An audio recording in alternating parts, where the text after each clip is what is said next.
In 1857, a Georgia plantation house was inspected during a property dispute. The official blueprint showed a corridor running behind the dining room wall. When court officers arrived, the corridor was gone. The wall was solid. But an enslaved man had already described what was behind it, and he was not wrong.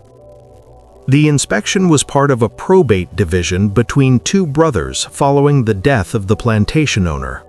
The estate included 612 acres of land, livestock, farm equipment, and 32 enslaved individuals listed by name, age, and assigned labor. The blueprint attached to the probate file was older than the dispute. It showed a narrow service passage beginning behind the dining room hearth and descending toward the rear foundation of the house. The drawing was simple, functional, not decorative. During the physical inspection, however, no such passage could be located. The plaster along the dining wall appeared continuous. The baseboards aligned evenly. The cellar entrance was accounted for and connected to no concealed extension. The court clerk wrote in the margin, "Architectural reference cannot be located upon examination." At first, the concern centered on missing valuables, silverware unaccounted for, a locked chest not found, cash reserves lower than expected, but the blueprint remained attached to the file, and it showed something that no longer existed. During informal questioning, one enslaved man, identified in the inventory as Isaac, approximately 30 years of age, made a statement that redirected the inspection. He did not mention silver. He did not mention money. He described a stairway, a narrow opening behind the dining wall. He stated that he had been inside it once, at night. He recalled carrying something down. He recalled coming back alone. When asked how many steps led downward, he answered without hesitation. The number matched the scale of the drawing. The brothers dismissed his statement as confusion. They insisted no such corridor existed, yet 5 names that appeared in plantation labor tallies 2 years earlier were no longer present in the 1857 inventory. Each was marked with the same phrase, "Sold South." No auction date recorded, no transfer receipt attached. At that moment, the structure existed in 2 places, on paper and in Isaac's memory, but not in the house itself. And the inspection was no longer only about missing property, it was about something that had been built, used, and deliberately sealed. In 1857, rural Georgia plantation systems operated with broad autonomy. Owners maintained internal discipline. County oversight was limited unless formal charges were filed. The plantation in question covered over 600 acres. 32 enslaved individuals were listed in the probate inventory. Their names, ages, and assigned labor roles were recorded. The former owner had a reputation for strict enforcement of quotas. Cotton yield reports from 1854 to 1856 show above-average output compared to neighboring properties. At the time, no one questioned him. His signature appeared on loan agreements, crop contracts, and church donation ledgers. He served briefly as a local road commissioner. Publicly, he was regarded as disciplined but respectable. Privately, work expectations were high. Labor tallies show several instances where field hands were reassigned without explanation. By 1855, 5 names listed in annual labor reports no longer appeared in the 1856 summary. Each was marked "Transferred South," no destination specified, no recorded sale price. Such omissions were uncommon, but not impossible. Still, the pattern would later draw attention. When the estate inspection began in 1857, the dispute centered on undeclared funds. One heir suspected concealed reserves. The blueprint showing the hidden corridor became relevant only because of Isaac's statement. He claimed he had been ordered to carry individuals into the lower space. He did not describe violence directly. He described silence. He described night. He described returning alone. At the time, officials focused on verifying whether the structure existed. They did not yet ask why it might have been used, but small irregularities continued to accumulate, and the names that disappeared would soon matter more than the missing silver. When the plaster was removed from the dining room wall, the corridor was found. Narrow, descending, reinforced with timber inconsistent with the original foundation. At the base was a confined chamber, approximately 8 feet by 10. No ventilation beyond minor gaps between boards. Lantern soot marked the ceiling beams.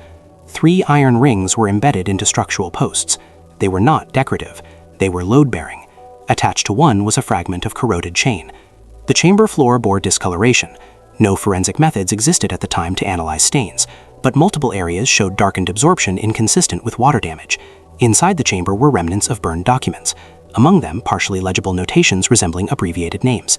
Initials matched at least 2 individuals no longer present in the 1857 inventory. Isaac was questioned again, this time under more formal documentation. He stated that those who resisted work directives were taken to the lower space after dusk. He described hearing restraint. He described being ordered to seal the entrance after. When asked what became of those individuals, he responded, "Some returned." He did not elaborate. Records show that after winter of 1855, plantation yield temporarily decreased before rising again in 1856. 2 of the missing names corresponded with that decline. No local burial records listed their deaths. No regional sale postings listed their auction. The heirs maintained ignorance. They claimed their father handled discipline personally. They denied knowledge of chains. But whispers began among neighboring properties. By late 1857, the dispute was no longer about silver. It was about absence. And the chamber beneath the house began to suggest something deliberate. County auditors reviewed transfer logs. Under Georgia law at the time, formal slave sales required documentation when conducted publicly. Private brokered transfers were harder to track, but often left financial traces. Loan ledgers showed irregular deposits in 1855 and 1856. Amounts did not match crop revenue. The timing aligned closely with the disappearance of 3 enslaved individuals. One entry referenced payment through a broker operating across state lines. The broker's name appeared in unrelated litigation 2 years later involving undocumented transfers. Church attendance rolls showed abrupt absences of individuals without recorded relocation letters. A neighboring planter provided a statement indicating he had heard talk of individuals being moved quietly at night. No wagons were recorded leaving during daytime hours corresponding to formal sale. The chamber's existence provided explanation, isolation, control, temporary concealment, punishment without witnesses, and if compliance was not achieved, removal. As scrutiny increased, the elder heir began selling parcels of land. Debt notices appeared. Credit tightened. In 1862, facing illness and financial collapse, he filed the affidavit. In it, he admitted knowledge of the chamber's purpose. He stated that it had been constructed to correct insubordination beyond public visibility. He further acknowledged that certain individuals were transferred through intermediaries to avoid local agitation. He did not use the word torture. He did not deny it.